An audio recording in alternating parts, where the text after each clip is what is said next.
untuk mukri kita, pembacaan kita, insyaallah dipimpin oleh guru kita yang mulia. Sebelumnya yang punya kita silahkan dibuka kitabnya. Seperti biasa yaitu kitab Tauhid yang daruri, kitab akhlaknya yaitu Tauhid Mufidin. Disiapkan. Mari kita sama-sama simak, kita dengarkan baik-baik pembacaan kita. Insyaallah dipimpin oleh Syekhul Al-Mukarram Al-Mukhtar Al-Hamidullah Mujahid fi sabilillah Yai Haji Ahmad Ridwan wa syahadatu alaihi wa tafadhal Rasulullah sallu ala Nabi Muhammad.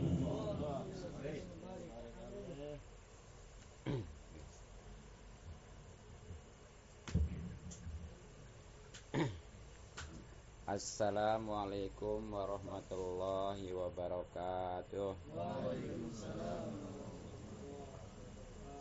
Bismillah walhamdulillah wassalatu wassalamu ala rasulillah wa ala alihi wa sahbihi wa mawalah. Amma ba'du, yang sama-sama kita hormati dan kita cintai Sayyidul Majlis beserta keluarga besarnya, mudah-mudahan selalu diberikan keselamatan dan keberkahan serta semaksud. Juga kepada akhirnya Al-Ustaz Dahlan serta hadirin sekalian yang mudah-mudahan kita semua selalu dimuliakan dan diberikan taufik serta hidayah atau petunjuk oleh Allah Subhanahu wa taala. Mudah-mudahan kumpulan kita dirahmati dan diberkati serta diridhoi oleh Allah Subhanahu wa taala, juga mendapatkan pahala yang besar dan keuntungan yang banyak baik dunia lebih-lebih akhirat, amin ya rabbal alamin. Terutama pahala dan keuntungan silaturahmi, mudah-mudahan rezeki kita dimudahkan dan dibanyakan serta dibarokahkan, umur kita dipanjangkan dalam keadaan sehat lahir batin. Dan dengan pembacaan roti juga sekali deh. Iya.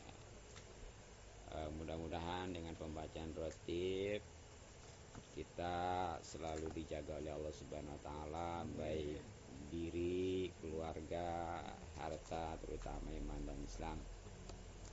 Juga bahkan tadi baca maulid ya, mudah-mudahan jadi sebab turun dan tercurahnya rahmat Allah Subhanahu wa taala, sehingga apa yang kita harapkan dan kita inginkan serta kita cita-citakan semuanya dikabul dan dijawab serta dipenuhi oleh Allah Subhanahu wa taala. Terutama momen haul dari orang tua Sayyidul Majlis, yakni Haji Awinta binti Haji Kasid. Mudah-mudahan diampuni dosa-dosanya, diterima amal ibadahnya, serta yang paling utama diridhoi oleh Subhanahu wa taala. Juga berkenaan dengan milad ataupun ulang tahun putri beliau yang ketiga, yakni Arsila Putri Hanifah. Juga milad saya pastinya ya. Mudah-mudahan ya selalu diberikan keselamatan, keberkahan, panjang umur dalam keadaan sehat lahir batin, juga dihasilkan segala maksudnya, amin ya rabbal alamin. Bismillahil Fatihah. A'udzubillahi minasyaitonir rajim. Bismillahirrahmanirrahim. Alhamdulillahirabbil alamin arrahmanirrahim maliki yaumiddin. Iyyaka na'budu wa iyyaka nasta'in. Ihdinas siratal mustaqim, siratal ladzina an'amta 'alaihim. Jadi kalau Arsy lama ulang tahun yang ketiga ya. Kalau saya 17 lebih.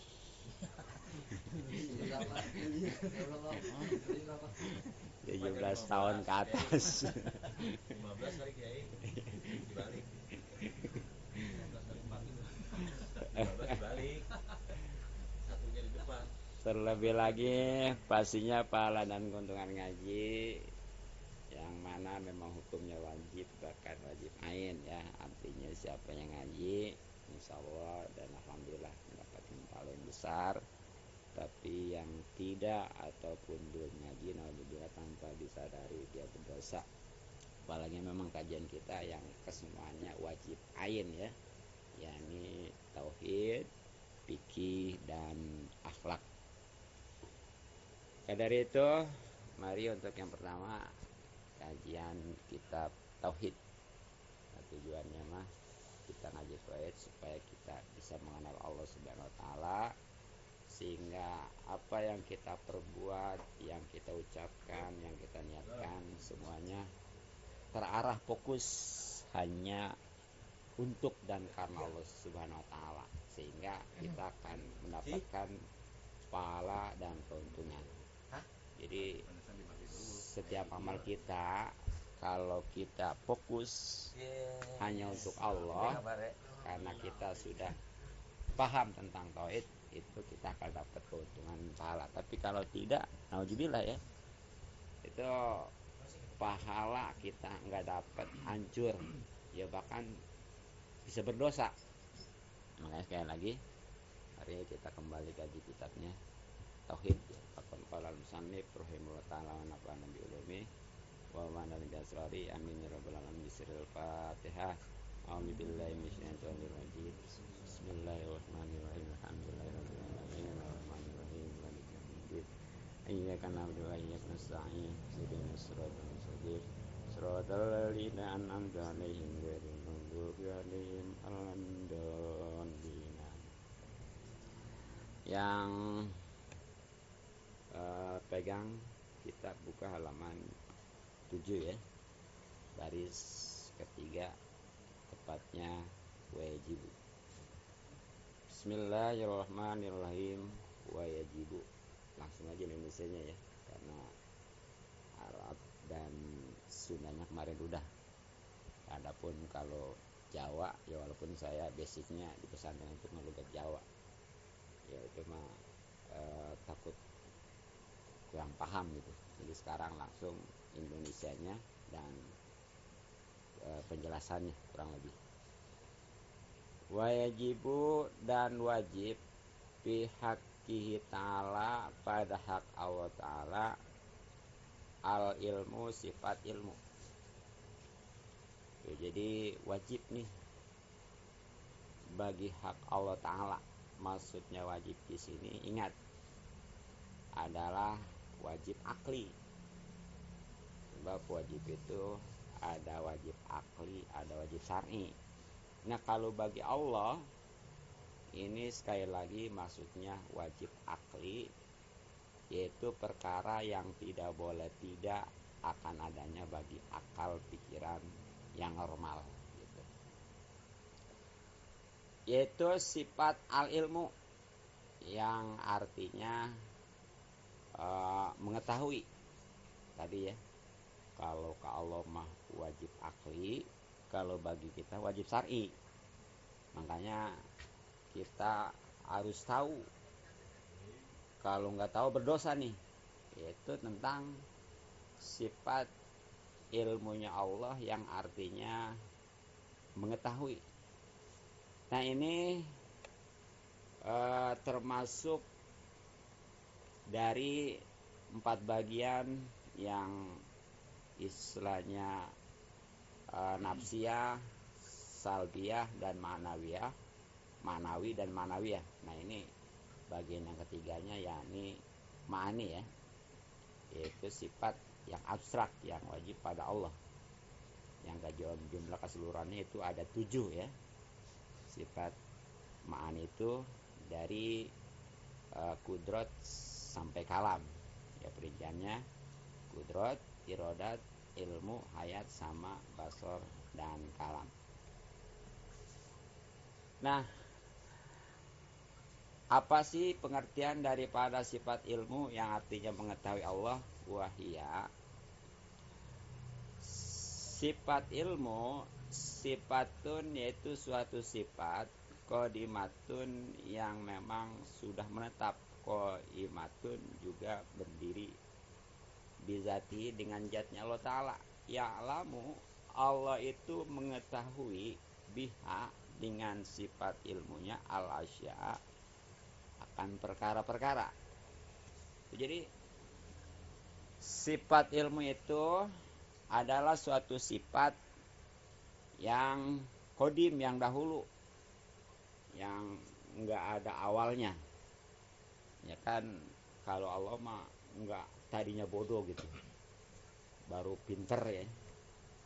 Tuh, beda dengan kita. Kalau kita mah seandainya sekarang pinter lah katakan, pasti tadinya bodoh, belum tahu. Tuh. Dan juga memang menetap pada zatnya, artinya enggak karena belajar, enggak karena diajarin. Itu Allah memang udah begitulah dari sananya. Tuh, nah beda dengan kita ya. Kita mah ngerti juga, paham juga. Nah itu karena belajar. Kalau belajar mah enggak, belajar juga belum tentu. Makanya disinilah kita harus menyadari. Bahkan Allah mah mengetahui segala perkara. Baik 7 lapis langit dan kesananya maupun 7 lapis bumi. Itu Allah tahu. Baik itu hal-hal yang samar, apalagi yang jelas mah. Baik itu hal-hal yang memang terhalang, apalagi yang nampak mah. Baik itu hal-hal yang istilahnya dekat, jauh, apalagi dekat Pak ya. Yang tersembunyi bagaimanapun juga tetap Allah mah tahu. Bahkan istilah semut hitam di malam hari yang gelap gulita jalan di suatu tempat yang gelap. Mudahnya semut hitam jalannya di tempat gelap di malam hari lagi. Itu kita mau boro-boro ya. Tapi Allah mah pasti mengetahui. Bahkan Allah mah mengetahuinya hal-hal yang belum ada juga, itu Allah tahu. Beda dengan kita kan ya. Kita mah kalau memang yang belum diketahui mah nggak bakal tahu. Jadi kita mah tahu karena kudu dikasih tahu, karena memang kita mah nggak kodim, nggak menetap dengan zatnya. Nah kalau Allah mah tadi itu kodim dan menetap pada zatnya gitu ya. Makanya tanpa didahului dengan kebodohan, dan pengertian pengetahuan Allah itu bukan karena ada masukan ataupun pelajaran dari siapapun juga gitu ya. Nah, itu kurang lebih pemahaman tentang sifat ilmu atau mengetahui Allah. Wadiduha, dan lawanan daripada sifat ilmunya Allah al-jahlu atau al-juhlu. Jadi lawanan atau ini mustahil ya dengan kata lain ya. Jadi dalam hukum akli itu ada istilah wajib. Tadi tuh Allah wajib bersifat ilmu yang artinya mengetahui. Nah karena itu wajib berarti mustahil kalau Allah bodoh ya, al-jahlu. Nah beda dengan kita mah bisa jadi ada yang pintar, ada yang bodoh ya. Tapi bagi Allah mah sekali lagi mustahil kalau Allah bodoh, karena memang Allah mah sudah ilmu mengetahui dari dahulunya dan tidak karena masukan ataupun input gitu ya. Input output. Input ya gitu. Nah itu mustahil, sekali lagi harus kita terapkan, harus kita camkan, harus kita yakini, harus kita patri di hati kita bahwa Allah mah wajib kesifatan ilmu yang artinya mengetahui. Makanya mustahil sebagai lawanannya Allah itu bodoh. Nah kemudian dalilnya kalau Allah itu pinter atau ilmu itu apa? Nah ini berbicara dalil dalam kajian tauhid. Ada istilah dalil akli, ada istilah dalil nakli.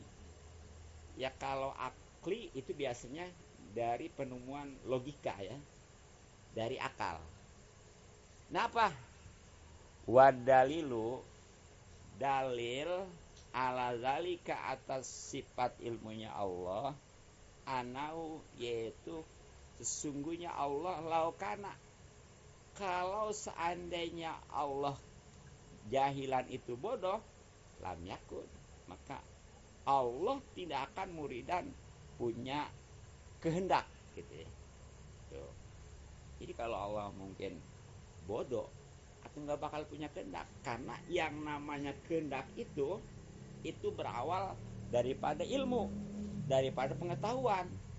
Makanya kalau Allah itu bodoh, sekali lagi nggak mungkin Allah punya kehendak, apalagi kekuasaan ya. Tuh.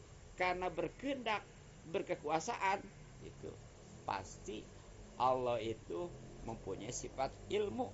Sebaliknya mustahil Allah itu bodoh.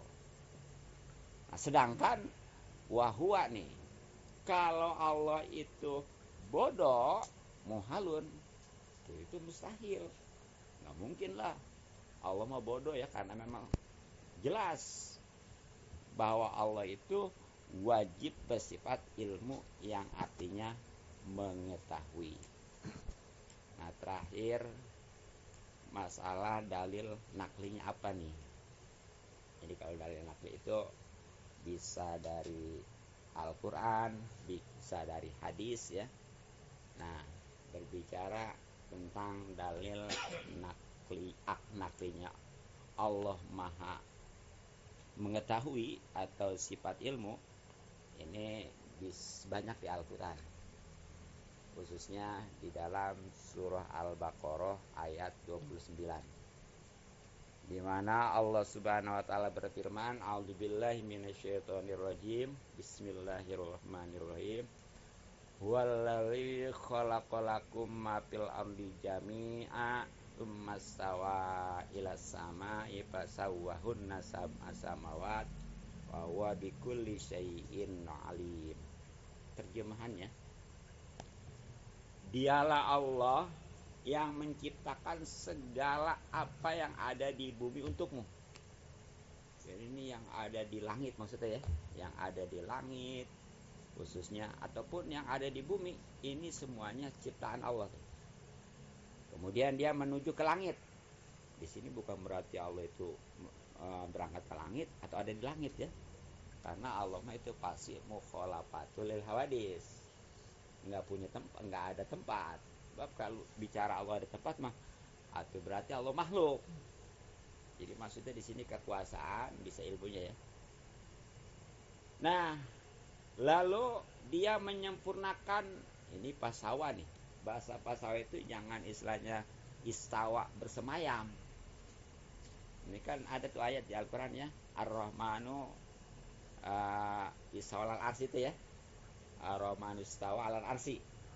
Allah itu bersemayam di atas aras. Nah, itu maksudnya bukan berarti Allah ada di aras, bukan. Ya sebab kalau Allah bersemayam di aras, seakan-akan Allah membutuhkan tempat. Ada tempat, itu mustahil. Jadi maksud di situ kekuasaannya. Ya logiknya seperti gini. Umpamanya raja itu umpamanya bersemayam di atas singgasananya. Nah, itu seandainya nggak ada raja juga, tetap itu dikatakan ada raja di singgasana, padahal di situ bukannya rajanya itu ada, tapi kekuasaannya.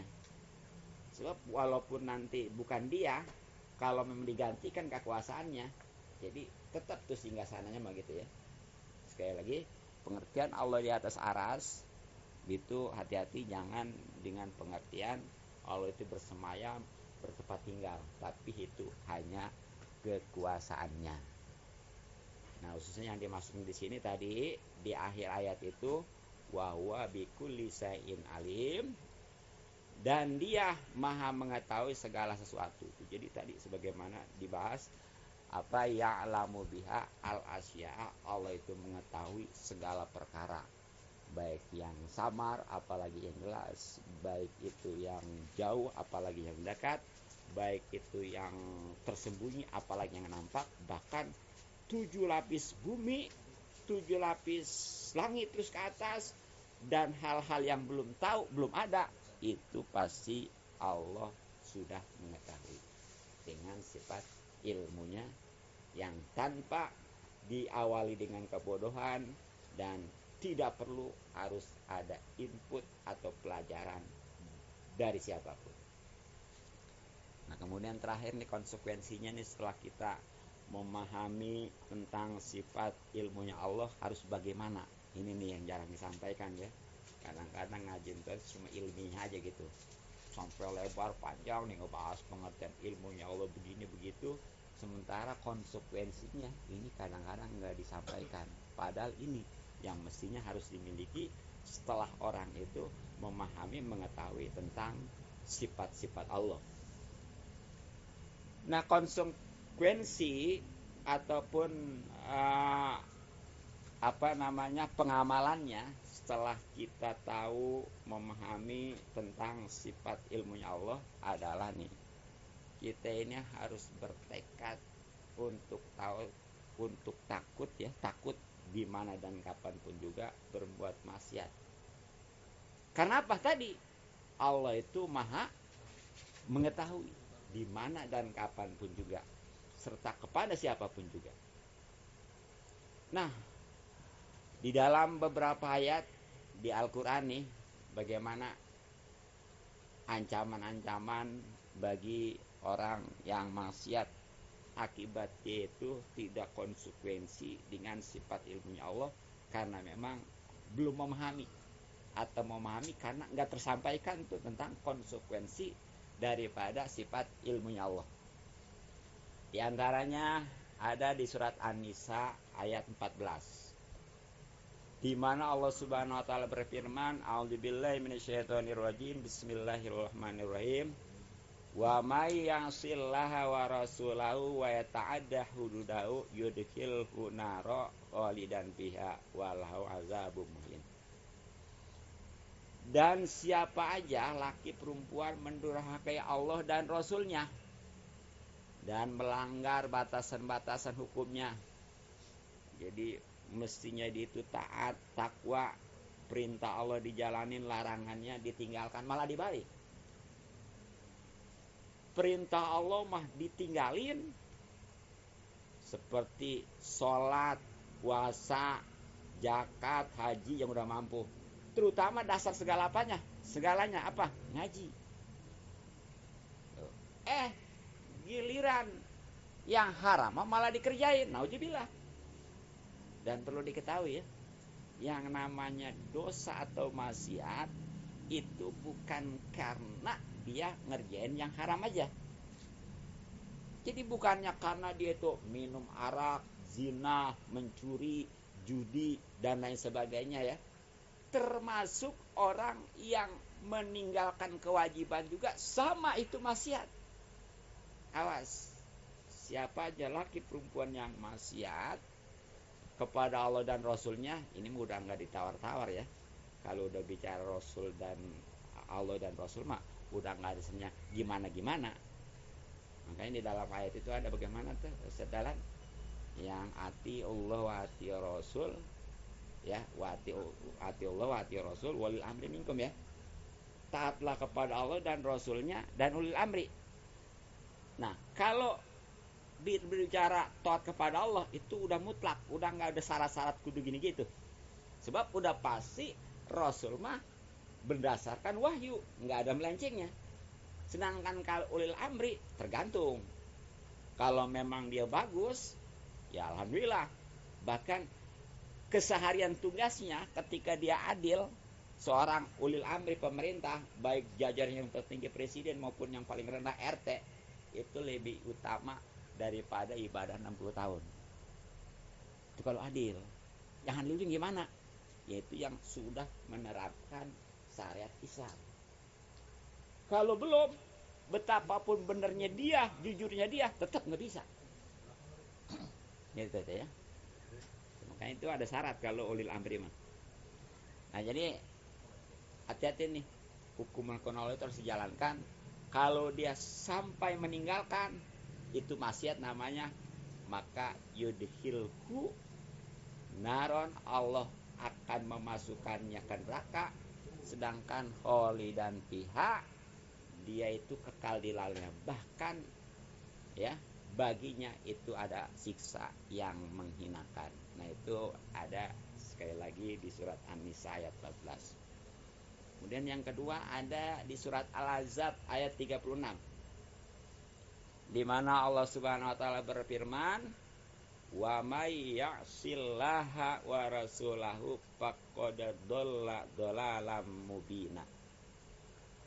Wallahu a'lam bimuradi. Dan barang siapa mendurhaki Allah dan Rasulnya, maka sungguh dia telah tersesat dengan kesesatan yang nyata. Jadi kesimpulannya yang kedua nih menurut ayat ini, akibat daripada orang yang maksiat kepada Allah dan Rasulnya itu hakikatnya sudah tersesat sejauh-jauhnya. Ya kalau bahasa kampungnya mah tersesat itu nyasar. Bagaimana sih kita? Ketelimbang gitu ya. Iya. Bukannya ke wetan malah ke kidul. Itu lebih parah lagi, bukan ke wetan malah ke kulon. Ya. Nah itu maksudnya ketelimbang di situ. Nauzubillah ya. Itu kan capek nantinya, bingung. Ya. Dan yang ketiga ini ada di ayat di surat Al-Jin ayat 23 ya. Ya ditulis ntar kalau punya tafsir, punya terjemahannya apalagi tafsirnya bisa disimak. Memang yang bagus mah tuh baca Quran itu walaupun kita bacanya udah dapat pahala, tapi kalau pengen lebih banyak hikmahnya kita ngerti, paham artinya. Makanya tuh kudu punya terjemahan. Bahkan lebih enak, lebih nikmat baca Quran satu ayat tapi dipahami artinya, ketimbang satu lembar. Yang bagus sih idealnya satu lembar paham semua. Makanya orang Arab mah baca Quran itu pasti paham, tapi nggak semua bisa baca Quran orang Arab walaupun bahasa Arab. Kok bisa begitu? Aneh kan ya? Ya nggak bedanya kita gini, koran, majalah ya itu bahasa apa? Indonesia. Kalau dia nggak sekolah bisa baca nggak? Kagak kan? Sama Quran juga. Walaupun itu bahasa Arab, orang Arab nggak belajar, nggak bisa. Itu cuma bahasa doang. Jadi jangan dianggap oh enak jadi orang Arab mah ya. Itu pasti bisa baca Quran. Belum tentu. Kalau dia nggak dengerin paham. Iya emang. Makanya setiap orang Arab kalau baca Quran pasti paham. Tapi belum tentu bisa baca. Karena walaupun bahasa dia gitu ya. Kayak begitu. Nah, jadi itu ya, bagusnya gitu tuh. Memang target Al-Quran itu supaya bisa menjadi imam kita sebagaimana nanti dipertanyakan di kubur. Di antaranya kan pertanyaan kubur itu apa? Wama imamuka ya. Siapa imammu? Kan kalau memang nggak bisa sembarang, nggak semudah itu. Walaupun dia pinter bahasa Arab karena memang guru privat bahasa Arab, bahkan dengan jawab Al-Qur'anu imami, tetap aja kalau amal yang kayak ini mah nggak bisa ngejamin tuh, nggak bisa lah diapalin lah sekarang nih. Ntar kalau dikubur dibaca kita tinggal jawab aja, nggak bisa. Sebab itu mah amal. Nah amalan yang gimana nih? Yang ketika ditanya wama imamuka dengan lantang spontan jawab Al-Qur'anu imami, itu ketika Al-Qur'an sudah satu didengar, kedua dibaca. Jadi Quran mendengar dulu ya, didengar dulu baru baca, ataupun samalah baca dengar gitu ya. Yang keduanya dipahami, yang ketiganya diamalkan, dan yang keempatnya ikhlas. Baru kira-kira kita baru nyampe di mana nih? Hah? Baru satu doang ya baca ya? Baca mendengar ya? Berarti masih 3 lagi nih. Pahamnya belum. Ngamalin mungkin oleh sebagian ya, tapi nggak secara langsung paham ke situ maksudnya. Apalagi ikhlasnya. Tapi insyaallah kalau ngaji mah kita secara tidak langsung ini udah berusaha untuk mengamalkan Al-Quran. Sebab setiap kandungan kitab-kitab itu dasarnya mah ya, pokoknya mah dari Al-Quran semua. Cuma tadi di samping kita belajar kitab, paham, nah juga kita jangan ketinggalan, jangan malas, jangan bosan untuk baca Al-Quran. Terlebih lagi kita berusaha untuk memahami terjemahannya minimal lah gitu ya. Itu akan lebih nikmat. Nah mungkin kesimpulannya jadi dari konsekuensinya sifat al ilmunya Allah, maha mengetahui Allah.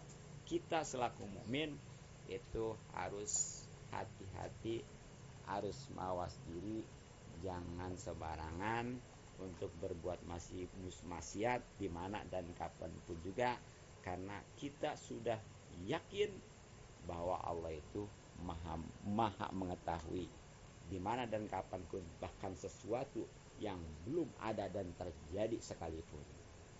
Nah, mungkin cukup untuk kajian tauhidnya, mudah-mudahan manfaat. Selanjutnya kajian kita sedikit akhlak ya.